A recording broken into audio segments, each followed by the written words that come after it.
Við vorum orðin rosalega veik og vorum bæði búin að missa tennurnar okkar og við borðuðum aldrei neitt og eina sem komst að það var að redda skammtinum og eiga svo fyrir næsta skammti sem var alls ekkert alltaf.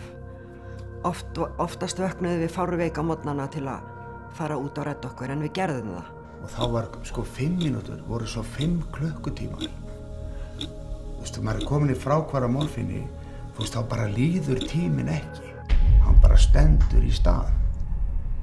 En síðan þurftum við að taka líka út, ég held að hafi verið 5-6 skipti sem við fengum ekki neitt. Þá var allt lens eða enginn gat reddað okkur og það var alveg hræðilegasta sem ég upplifað. Að vera, að fá ekki til líkamann og vera svona veik. Ég grét bara, veist, mér langaði ekki til að lifa. Ég sagði oft, ég óska ekki versta óvinum mínum að lenda í fráhvarfi af þessu. Við erum búin að vera þetta lengi í morfíni og svo kemur allt í einu að þeim klukkutíma sem að líkaminn er vanur að fá inn í sig, hann fær ekki inn í sig. Og eftir svona 3 tíma þá byrjar svona nettir svona hnífar í nýrun og svona smá surg með gaddavir í bakinu, í mjóhrygnum.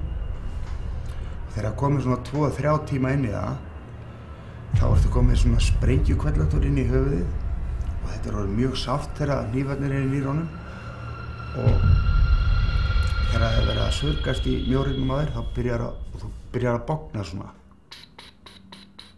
Og þegar þú ert komin á þennan stað, þá viltu bara deyja. Eina sem að öskra á, viltu taka mig heim, viltu losa mig undan þessu.